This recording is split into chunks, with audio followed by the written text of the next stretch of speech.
గత తెలుగుదేశం ప్రభుత్వంలో 100 bed hospital proposal అయి శాంక్షన్ అయింది. కానీ కొంతవరకు కన్స్ట్రక్ట్ చేసి ఆపరేషన్స్లోకి వెళ్ళాము.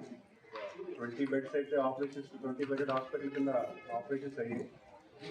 కానీ వివిధ చాలామంది ఇబ్బంది పేషెంట్ ఎవరైతే జాయిన్ అయ్యారో వాళ్ళందరూ కూడా ఇబ్బంది పడ్డారు. నేను చూశాను, మన రీసెంట్ టైమ్స్లో జ్వరాలు వచ్చినప్పుడు చాలామంది కారిడార్లో కూడా ట్రీట్మెంట్ ఇచ్చే పరిస్థితి ఉంది. వెంటనే కాంట్రాక్టర్ గారు ఎవరైతే ఉన్నారో ఎన్సీసీ గ్రూప్ వాళ్ళ తరఫున రిప్రజెంట్ చేస్తున్నటువంటి శ్రీనివాస్ గారు, ఆయన ఫోన్ చేసి మాకు ఇటు పరిస్థితిలో ఒక ₹1 కోటి పెట్టి అట్లీస్ట్ బ్లాక్ 1 అనేది పూర్తి చేస్తే కనీసం ఒక 50 మంది పేషెంట్స్కి సదుపాయాలు అందుతాయి. కనీసం ₹1 కోటి మీరు బిల్లు చేసే బాధ్యత మాది. మీరు ఎట్టి పరిస్థితుల్లో ₹1 కోటి పెట్టుబడి పెట్టి ఆ బ్లాక్ 1 కంప్లీట్ చేయాలని పదే నేను కోరడం జరిగింది.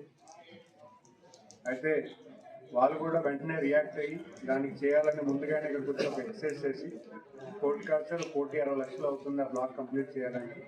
అండ్ మేము అప్రూవల్ తెచ్చుకుంటాము, అప్రూవల్ తీసుకొచ్చి ఆ బ్లాక్ ఫినిష్ చేస్తామని చెప్పడం జరిగింది.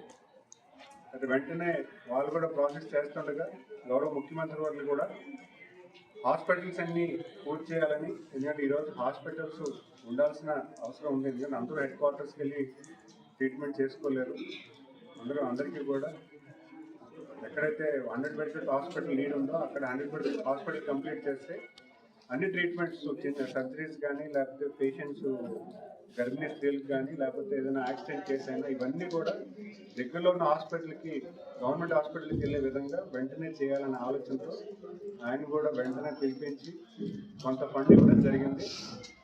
అయితే ఫండ్ కూడా చాలా లిమిటెడ్ అయినా కాంట్రాక్టర్ కూడా పెద్ద మనసు చేసుకొని ఈరోజు అన్ని హాస్పిటల్స్ పూర్తి చేద్దాం కార్యాచరణ చేస్తూ అందులో గడిపుతున్నారు ముందుగా చేపడతామని ఆలోచన చేస్తూ మాట అనుకుని వాళ్ళందరూ కూడా ఈ వర్క్ 1 నెల రోజుల క్రితమే స్టార్ట్ చేసి ఈరోజు ఫుల్ స్పీడ్గా ఈ వర్క్ చేయడం జరుగుతుంది.